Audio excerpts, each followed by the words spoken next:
Hello, boys and girls. This is Mr. Peralta. We are talking all about bridges. Remember, that's our big idea. And so last time we were together, we talked about suspension bridges. But this time we're going to talk about beam bridges. We're going to be looking at the details. We're going to look at some pictures and just admire them. Beam bridges are the most common bridges because they're the least expensive. And we'll look at some facts about that too. Also, let's see if there's any changes over time to beam bridges. These are the oldest kinds of bridges because you can just about make it from any kind of material. And so we'll look at some of the language of the discipline when it comes to a beam bridge. In other words, what are the names of some of the parts of the bridge? And as well, we're going to be at the end, let me just go ahead and prep you. At the end, I will ask you which one's your favorite so far, suspension or the beam bridge. So let's go ahead and get started.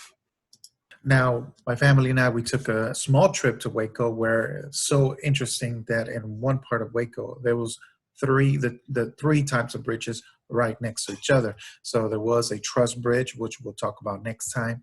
There was a suspension bridge, which we talked about last time. And then today we're going to talk right next to this two other bridges right next to it. There's the beam bridge. So that's what we'll talk about today. So check out some of these pictures. And again, look at the details. Now, a beam bridge allows for boats to go right underneath it. That's why there's space in between, but definitely needs support because of its length. I mean, you can see this one that goes pretty far down the road. Now here again, looking at the details, if we can see, what amazes me is how this small areas here where you see some of the screws right underneath there.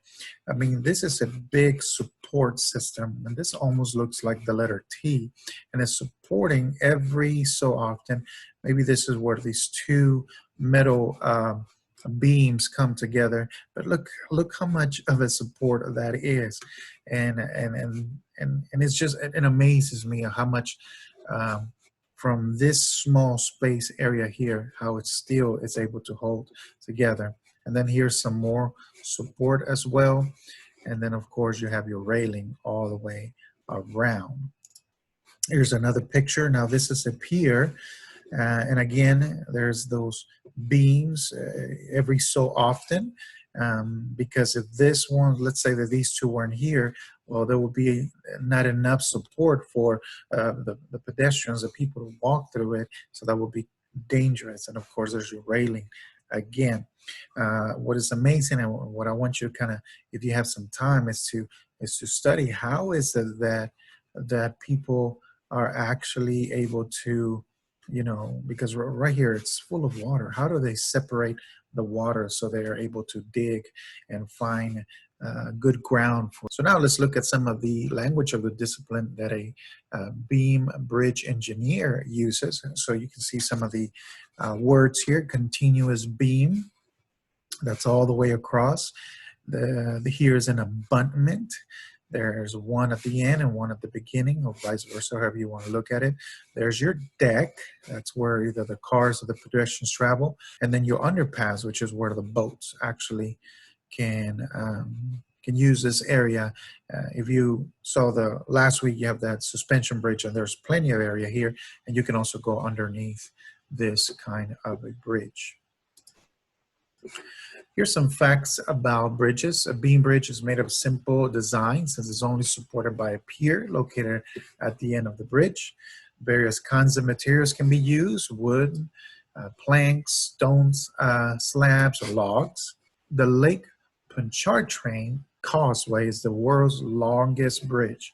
It's a beam bridge, and I want to show you here this quick video that traveled through this world's longest overwater bridge, and you can see them traveling through it, ocean on both sides.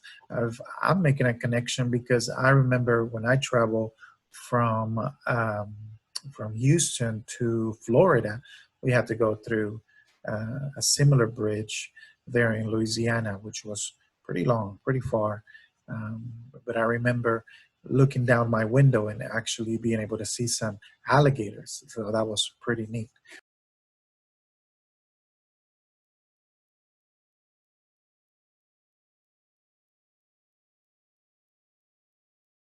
All right, so this is pretty long, pretty long. So let's get in here to the, and there's the last crossover there.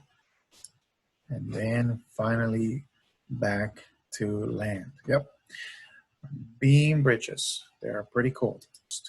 And so maybe this is the type of bridge that you chose to make.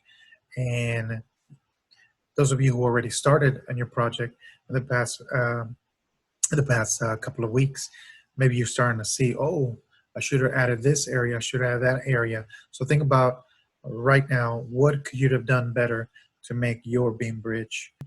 Let me ask you, what is your perspective of, as far as the beam bridge? Which ones do you like so far? Suspension bridge or beam bridge? That's be your interest. I'm interested in hearing your perspective so far. All right, that was quick and short.